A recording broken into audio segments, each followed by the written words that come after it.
Hello students. तो जैसा कि आज है यहाँ पर आपका 24 जुलाई और जो है 24 जुलाई का आपका सेकेंड शिफ्ट का एग्ज़ाम था एसएससी सीजीएल का यहाँ पर समाप्त हो चुका है। सेकेंड शिफ्ट का 24 जुलाई का तो जो भी ऑलमोस्ट क्वेश्चंस मिल पाए मैं जीके जीएस का सारे क्वेश्चंस का एनालिसिस करवाने वाले हैं। बस आप लोगों को क्या करना है कि वीडियो के लास्ट तक बने रहना है।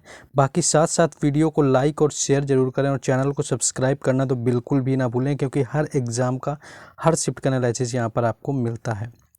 पहला क्वेश्चन देखेंगे कौन सा पूछा गया था। पहला क्वेश्चन यहाँ पर आया हुआ था कि 2011 की जनगणना के अनुसार भारत का औसत जनसंख्या घनत्व कितना है। तो यहाँ पर अगर आपका भारत का औसत जनसंख्या घनत्व पूछा गया था 2011 की जनगणना के अनुसार, तो 382 आपका राइट आंसर था, यानी 382 आपका प्रति वर्ग किमी 10 की वृद्धि आपकी रही हुई थी। यानी कि यहाँ पर आपका जो पूछा गया था औसत जनसंख्या घनत्व, तो यहाँ पर 382 यानी कि औसत घनत्व जो है आपका 382 राइट आंसर था। अगर वहीं पर पूछ लिया जाए कि सबसे अधिक जो है जनसंख्या घनत्व किस राज्य का है, तो सबसे अधिक की बात करेंगे तो बिहार का नाम आता है जो कि सबसे अधिक जनसंख्या घनत्व वाला है। सबसे कम अगर जनसंख्या घनत्व पूछ लिया जाए तो वो आ जाता है अरुणाचल प्रदेश का, सबसे कम हो जाता है। सबसे अगर अधिक जनसंख्या पूछ ली जाए तो वो यूपी यानी कि उत्तर प्रदेश की आ जाती है। सबसे कम जनसंख्या पूछ ली जाए तो वो सिक्किम की आ जाती है, याद रखना है। सबसे अधिक साक्षरता दर पूछ लिया जाए तो वो केरल आ जाता है। सबसे अधिक लिंगानुपात पूछ लिया जाए तो वो भी केरल आ जाता है। सबसे कम अगर लिंगानुपात पूछा जाए तो हरियाणा आ जाता है। सबसे कम अगर साक्षरता दर पूछी जाए तो उसका भी राइट आंसर बिहार होता है। यानी कि सबसे कम अधिक जनसंख्या घनत्व और सबसे कम जो साक्षरता दर है वो बिहार का आता है। तो इतने सारे क्वेश्चन 2011 जनगणना से बन जाएंगे, तो सारे याद रखने हैं, बाकी जो और भी आगे बता दिए जाएंगे। नेक्स्ट एक क्वेश्चन पूछा गया था कि ईश्वरी प्रसाद किस शास्त्रीय नृत्य से संबंधित हैं। अगर यहाँ पर ईश्वरी प्रसाद की बात कर लें तो कथक इसका राइट आंसर हो जाएगा।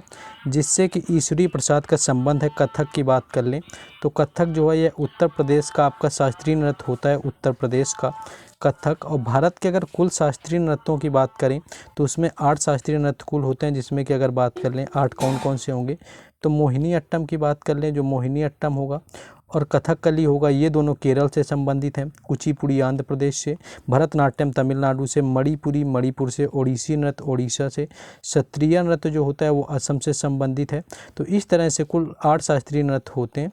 8 शास्त्रीय नृत्य जो कि 8 अलग अलग राज्यों से संबंधित हैं। केरल के 2 होते हैं, जिसमें कि एक मोहिनी अट्टम आता है, दूसरा आ जाता है कथकली। तो ये पाए जाते हैं। बाकी अगर इनका घराना पूछ लिया जाए कौन सा रहा हुआ है अगर यहाँ पर, तो इनका संबंध लखनऊ घराने से था। और बाकी अगर इससे संबंधित और भी पूछा जाए इनसे संबंधित कौन नए हुए हैं, तो जो बिरजू महाराज थे, काफ़ी प्रसिद्ध नाम है, जो कि कथक से संबंधित रहे हुए हैं बिरजू महाराज। साथ ही साथ बात करें तो बिरजू महाराज का जो भी घराना रहा हुआ था वह भी लखनऊ था। तो ये यहाँ पर क्वेश्चन पूछा गया था, बाकी ये लखनऊ से संबंधित थे।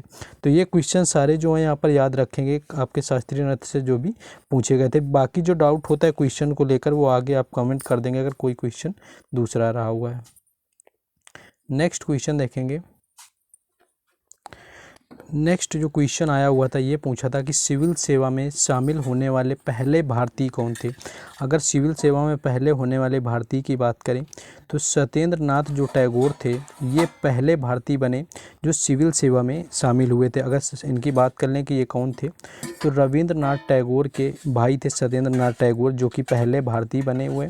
साथ ही साथ अगर बात करें तो रविंद्रनाथ टैगोर वही हैं जिनको साहित्य का नोबेल पुरस्कार मिला हुआ था पहली बार। वो अगर उनकी बुक पूछी जाए, कई बार पूछी गई है, किस किताब के लिए मिला हुआ था, तो यहाँ पर गीतांजलि किताब के लिए मिला हुआ था। साथ ही साथ जो बांग्लादेश का राष्ट्रगान है हमार सोनार बांग्ला के नाम से जो बांग्लादेश का आपका राष्ट्रगान होता है वह भी रविंद्रनाथ टैगोर के द्वारा लिखा गया। तो ये सारे फैक्ट हैं जो रिलेटेड रविंद्रनाथ टैगोर से हो जाएंगे। सिविल सेवा में शामिल होने वाले पहले भारतीय पूछे गए थे तो ये थे सत्येंद्र नाथ टैगोर रहे हुए थे, रविंद्रनाथ टैगोर के भाई थे।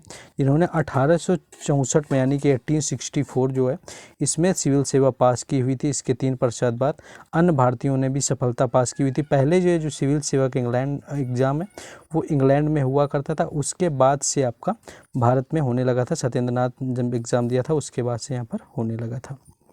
नेक्स्ट क्वेश्चन आगे दिया हुआ है कि किस राज्य में माजुली महोत्सव मनाया जाता है। तो देखिए माजुली की बात करें तो अगर माजुली की बात करी जाए तो माजुली एक द्वीप है जो कि सबसे बड़ा द्वीप है। अगर ये पूछ लिया जाए कहाँ का सबसे बड़ा द्वीप है तो ये सिर्फ असम का नहीं, ये पूरे विश्व की बात करता है, जहाँ का सबसे बड़ा द्वीप है माजुली। और माजुली महोत्सव मनाया कहाँ पर जाता है ये पूछा गया था, तो असम जो है इसका राइट आंसर हो जाएगा, जहाँ पर माजुली महोत्सव मनाया जाता है। बाकी अगर ये पूछा जाए कि ये किस नदी पर बना हुआ है, तो ये ब्रह्मपुत्रा नदी इसका राइट आंसर हो जाता है। ब्रह्मपुत्रा नदी पर माजुली द्वीप बना हुआ है। ब्रह्मपुत्रा नदी की बात करें तो अरुणाचल प्रदेश में इसे दिहांग के नाम से जाना जाता है। तो और बाकी सबसे बड़ा द्वीप है। इसके साथ साथ अगर माजुली महोत्सव की बात करें, अगर अम्बुवाची मेला की बात कर लें, तो अम्बुवाची का जो मेला है वो भी लगता है असम के कामाख्या देवी मंदिर पर। तो ये सारे क्वेश्चन पीछे पूछे जा चुके हैं एसएससी से। तो कामाख्या देवी मंदिर में लगता है, जो कि सती देवी को समर्पित है आपका कामाख्या देवी मंदिर। इसके साथ साथ एक और काफ़ी फेमस क्वेश्चन पूछा जाता है, बिहू नृत्य आपका पूछा जाता है। बिहू मोस्टली कई एग्जाम में आता है, जो कि असम से संबंधित होता है। फसल त्यौहार है असम का, और एक साल में 3 बार बिहू का आयोजन किया जाता है। तो सारे फैक्ट आप लोग याद करके रखेंगे, इसीलिए हर चीज़ का फैक्ट बताते हुए चल रहे हैं। अगर नहीं याद रहता है तो लिख लेंगे।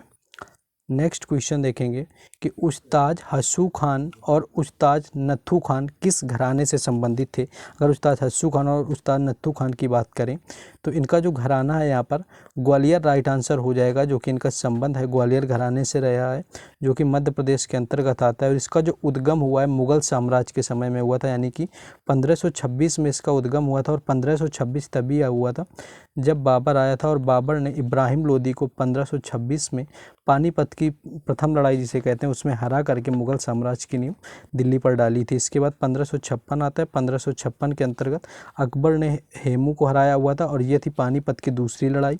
और तीसरी लड़ाई की बात करें तो 1761 में पानीपत का तृतीय युद्ध हुआ था, जिसके अंतर्गत अहमद शाह अब्दाली ने मराठों के बीच में तीसरा युद्ध लड़ा गया था। तो ये सारे क्वेश्चन यहाँ से याद कर लेने हैं। नेक्स्ट आगे देखेंगे तो ये आपका ग्वालियर घराना इसका राइट आंसर हो जाएगा।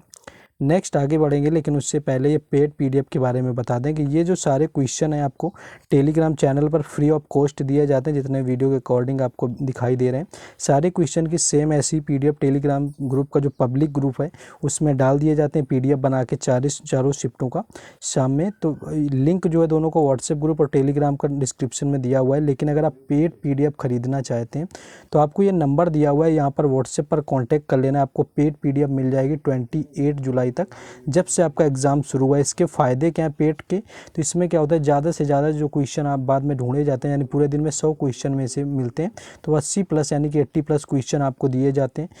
बहुत सारे एक्स्ट्रा फैक्ट उन क्वेश्चंस में लगा दिए जाते हैं। इसका शुल्क मात्र 25 रुपये रखा गया है, ज़्यादा शुल्क नहीं है। बहुत ज़्यादा फ़ायदे की ये पीडीएफ आपके लिए फ्री भी, अगर आप नहीं पे कर सकते तो आप फ्री का ले लीजिए, कोई दिक्कत नहीं। लेकिन जिनके लिए पे करना है वो उनको ये नंबर दिया हुआ है, आप कॉन्टैक्ट करके पे कर सकते हैं। नेक्स्ट क्वेश्चन देखेंगे। नेक्स्ट क्वेश्चन था कि मेघालय में कौन सी पहाड़ियाँ नहीं पाई जाती, तो इसके एग्जैक्ट ऑप्शन नहीं मिल पाएगी। कौन कौन से ऑप्शन यहाँ पर रखे गए थे जो कि मेघालय के अंतर्गत नहीं पाए जाते हैं। बाकी मेघालय की बात करें तो मेघालय में एक खासी होती है, एक जयंतिया होती है और एक गारो, यानी कि 3 जो यहाँ पर पहाड़ियाँ जो कि पाई जाती हैं। और इन्हीं तीनों के नाम से वहाँ पर जनजाति भी पाई जाती है, खासी, गारो और जयंतियाँ। बाकी अगर पलामू की बात करें, अगर ऑप्शन में दिया हुआ था, क्योंकि एक बार पहले जब पूछा गया था तो ऑप्शन में पलामू दिया हुआ था, तो पलामू की बात कर लें तो ये झारखंड का आपका अलग है, यानी कि झारखंड का पठारी भाग आता है। झारखंड की बात कर लें तो ये 2000 में बिहार से अलग होकर के झारखंड नया राज्य बनाया गया था। उसी के साथ साथ उत्तर प्रदेश से अलग होकर के उत्तराखंड बना था, और मध्य प्रदेश से अलग होकर छत्तीसगढ़। तो इन 3 राज्यों का जो निर्माण है वह 2000 में किया गया। मध्य प्रदेश से अलग होकर के छत्तीसगढ़, बिहार से अलग होकर के झारखंड, और उसके साथ ही एक आपका उत्तराखंड जो कि उत्तर प्रदेश से अलग होकर के बनाया गया था। तो ये क्वेश्चन सारे याद रखने। नेक्स्ट आगे है। नेक्स्ट क्वेश्चन ये आया हुआ था कि पहला वुमेंस वर्ल्ड कप किस देश में खेला गया था। तो अगर वुमेंस वर्ल्ड कप यानी कि महिला विश्व कप की बात कर लें तो महिला विश्व कप जो है ये पुरुष विश्व कप से भी पहले खेला गया था। पहला जो पुरुष विश्व कप है वो 1975 यानी कि 1975 में खेला गया।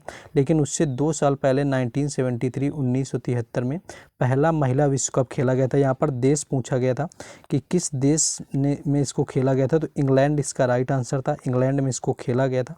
इसके साथ साथ बात कर लें कि इसमें जो था इंग्लैंड में खेला गया था, और इसका जो विजेता रहा हुआ था फाइनल का वो भी इंग्लैंड था। बाकी उप विजेता की बात करें तो ऑस्ट्रेलिया को हराया हुआ था, यानी कि इसका उप विजेता जो रहा हुआ था वो ऑस्ट्रेलिया था।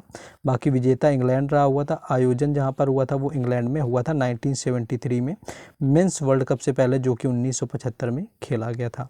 नेक्स्ट आगे क्वेश्चन देखेंगे। नेक्स्ट क्वेश्चन है कि विक्टोरिया झील कहाँ से गुजरती है। तो विक्टोरिया का ये ज्योग्राफी का क्वेश्चन पूछा गया था। विक्टोरिया की बात करें तो ऑप्शन तो एग्जैक्ट नहीं मिल पाए, लेकिन विक्टोरिया की बात करें तो ये जो है विक्टोरिया झील अफ्रीका महाद्वीप में बहती है। अफ्रीका में कहाँ कहाँ से, ये युगांडा से निकलती है, युगांडा के साथ साथ ये केन्या से भी पास होती है, केन्या के साथ साथ तंजानिया से भी निकलती है।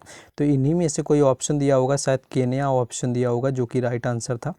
केन्या, तंजानिया, युगांडा, इन सभी देशों से निकलती है। अफ्रीका में बहने वाली विक्टोरिया झील है।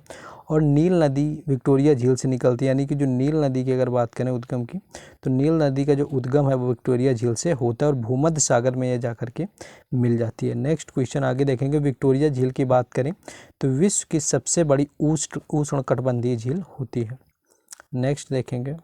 नेक्स्ट आपका था कि मौलिक कर्तव्य सबसे पहले किस देश में लागू किया गया था। अगर मौलिक कर्तव्यों की बात करें तो सबसे पहले इनको लागू जो किया गया था वो रूस में किया गया था। और भारत में अगर ये कहा जाए कि किस देश के संविधान से लिए गए तो रूस के संविधान से मौलिक कर्तव्यों को लिया गया है, जो कि मूल संविधान में ये नहीं थे। 42वां संविधान संशोधन होता है 1976 में, जिसके तहत 10 मौलिक कर्तव्य जो थे सरदार स्वर्ण सिंह समिति के अनुशंसा पर जोड़े गए थे।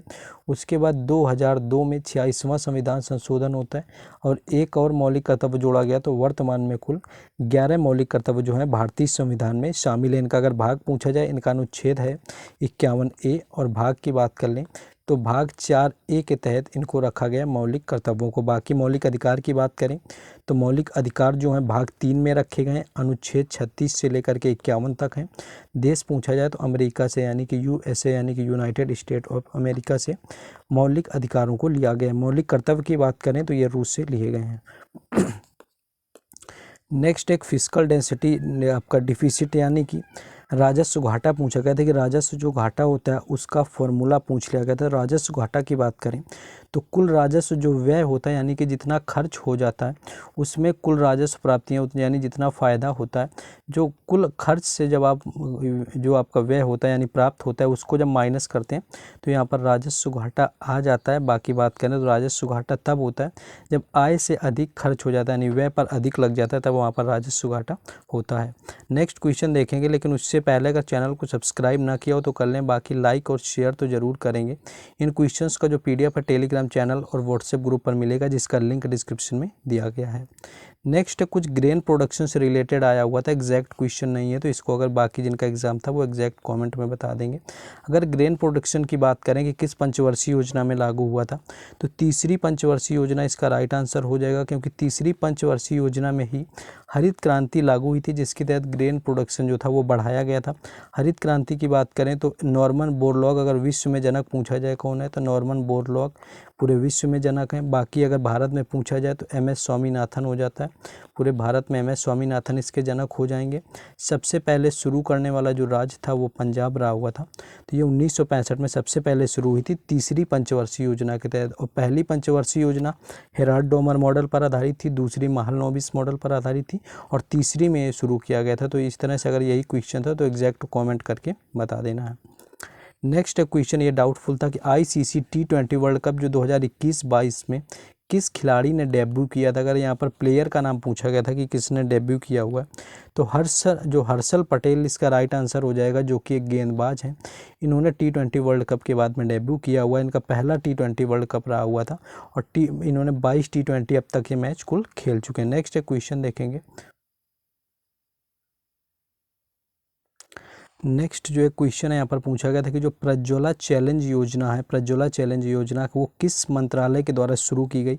बाकी अगर उज्ज्वला योजना की बात करें तो 2019 में शुरू हुई थी और उसके बाद उज्ज्वला 2.0 ये शुरू होती है 2021 में, जिसके तहत गैस सिलेंडर मुफ्त में वितरित किए गए थे। बाकी प्रज्वला चैलेंज की बात करें तो ये ग्रामीण विकास मंत्रालय के द्वारा शुरू की गई योजना थी और ये नई दिल्ली में आपकी शुरू की गई थी। ग्रामीण विकास मंत्रालय के सचिव शैलेश कुमार के द्वारा इसको शुरू किया गया था। तो यहाँ पर ग्रामीण विकास मंत्रालय जो इसका राइट आंसर हो जाएगा, जिसके तहत शुरू किया गया था। तो यही थे ऑलमोस्ट सारे क्वेश्चन जो कि आज के यानी कि सेकेंड शिफ्ट में मिल पाए थे। 24 ऑफ जुलाई को। तो जिन लोगों ने शेयर ना किया हो वीडियो को शेयर कर देंगे, साथ ही साथ इसको लाइक कर देना है। बाकी चैनल को ज़रूर सब्सक्राइब करके रखना है, क्योंकि जो है हर शिफ्ट का एनालिसिस यहाँ पर आपको मिलता रहता है। हर एग्ज़ाम का, कोई भी एग्ज़ाम हो, हर शिफ्ट का एनालिसिस मिलेगा। फ्री PDF का लिंक डिस्क्रिप्शन में दिया गया है। जिसको पेड लेना है तो पेड लेने का ऊपर आपको कॉन्टैक्ट नंबर दिया गया है, जिस पर कॉन्टैक्ट करके ले सकते हैं। वहाँ पर बहुत सारे एक्स्ट्रा फैक्ट के साथ में आपको अपडेटेड कंबाइंड करके सभी डेज की PDF कंबाइंड करके वहाँ पर मिलती रहेगी।